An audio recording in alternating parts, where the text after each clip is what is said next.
Hey, what's up, Fight for Lovers? This is Maya. This is T.R. Burns, and this is Fight for Love Club videos and blogs to help you fight better and strengthen your marriage and make better decisions. And shout out to all those that supported it, liked the video, watched the video, shared the video. Thank you. It's not just about us, it's about you. We use these videos as a tool to help us create new memories and help you create memories of your own. So when you share the video, it's really helping somebody else. So share the video, like the page, let people know that there's a resource out there. Today's video is a little bit more serious, because a lot of times you're in a marriage and you don't really look at yourself. You don't really, look at the marriage like you're supposed to. You don't revisit your vows, revisit where you're really at. Have you grown or have you mutated? So today's video is about, our topic is how to know when your marriage is dysfunctional. How to know when your marriage is dysfunctional. So many times our marriage are dysfunctional, and because we don't have an outlet, a resource, people to go to, a good example, we really don't know that our marriage is dysfunctional. And you can't really base it on your friends that aren't married, and some that are, because a lot of people that are faking the funk. They're frauds. I mean, they really just playing a game, and their pride won't let them be truthful. So sometimes you're eager to mirror something that is not genuine. You're eager. Sometimes you're making your marriage horrible because you're desiring something that you think someone else has and they really don't have it. And what you have is better because it's real. So we want to help you today. Well, that brings us to our first question. Number one. It says, when your marriage is an agreement when your marriage is an agreement and not a relationship. So I mean, that's basically about, a lot of times people get married for the right reasons, but they stay together for the wrong reasons. And whether the kids, whether it's a business you started, whether it's your ministry, you don't want to break up something, whether it's family, whether it's just you don't want to change the lifestyle that you have come accustomed to living. It's still bad when your marriage is just an agreement. There's no intimacy, there's no creativity. If things were to change where you can do that without them, you would leave them or you wouldn't be with them.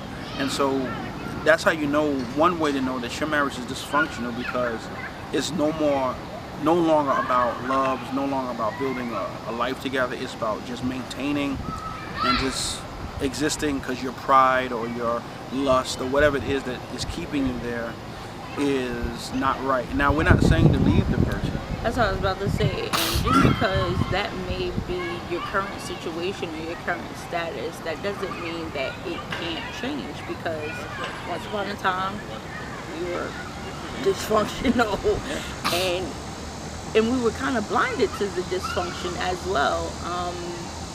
But through communication and opening up. Sorry, we're in the park.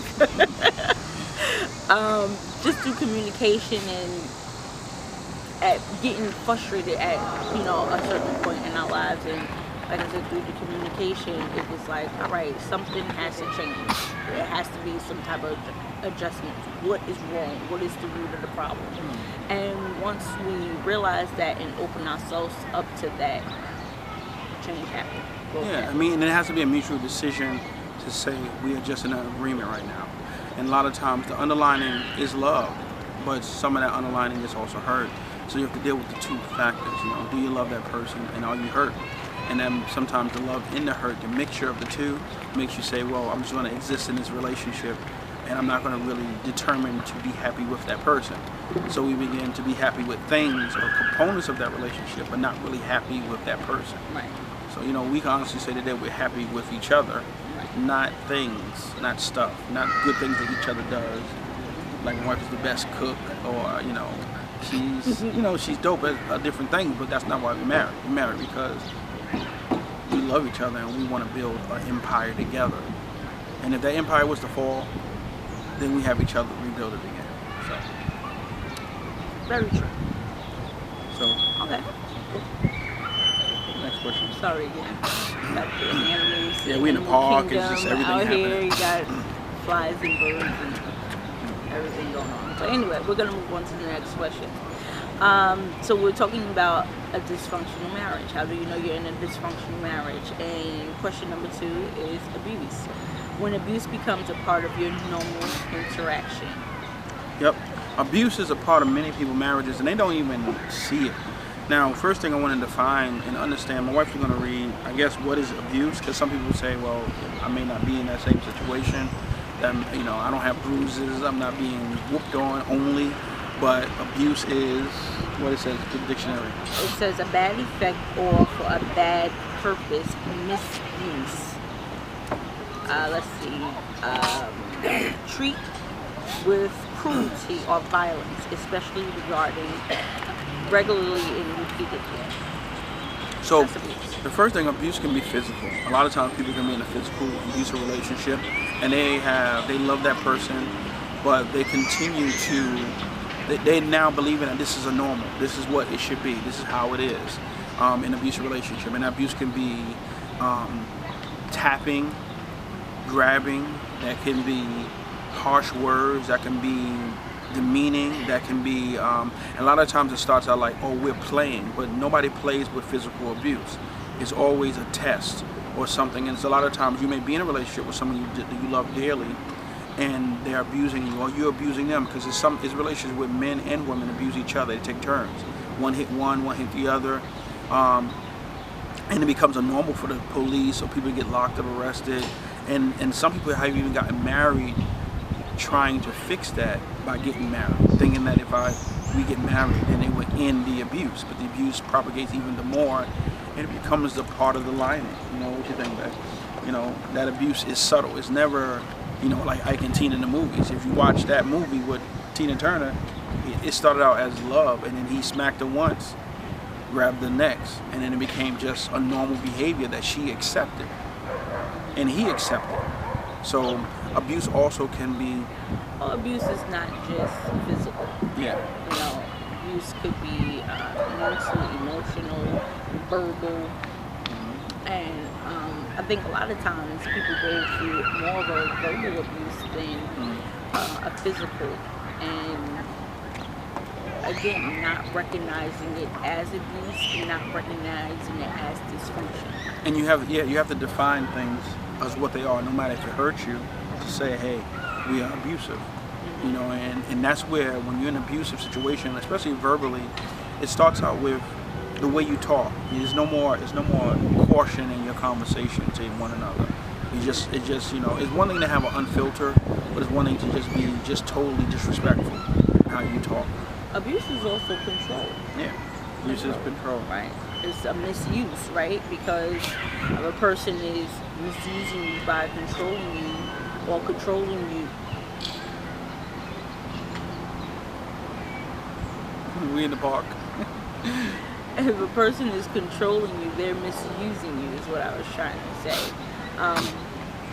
Because it tampers with, again, your emotions and your daily functioning as a person. You can get lost inside of a person's control and lose yourself. So you're not functioning as yourself or how God created you to be, just your personality, your characteristics and everything, because you're being abused, you're being controlled by someone. And again, another sign that many people don't recognize. Yeah, dysfunction. And a lot of times too, you can recognize you're being abused because you abuse others. You don't abuse the abuser, but you abuse others. So you may be snappy, you have an attitude problem, you may be overly opinionated, you may always be mean, you may always be agitated, you're always like seeming real frustrated all the time because you're in something that you really want to change. You don't know how to change it, so you frustrate everyone else. Then to go back to the control is not submission. So we submit to one another as husband and wife, but we don't control each other. That means that whatever we do, we choose to do on our own accord because that's what we want to do for each other. Control is you have no choice. This person is pushing you into that. And all these different things, whether it's abuse, and abuse is also too not being allowed to organically become who you are.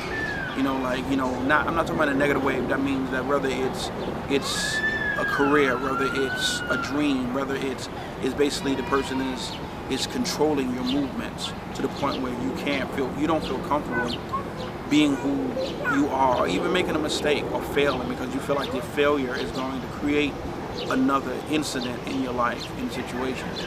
Abuse can also be, a lack of being taken care of.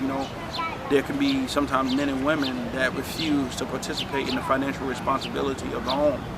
And it causes a friction because the person, especially with a woman, when she doesn't feel like she is secure, it's hard for that woman to really submit to that man.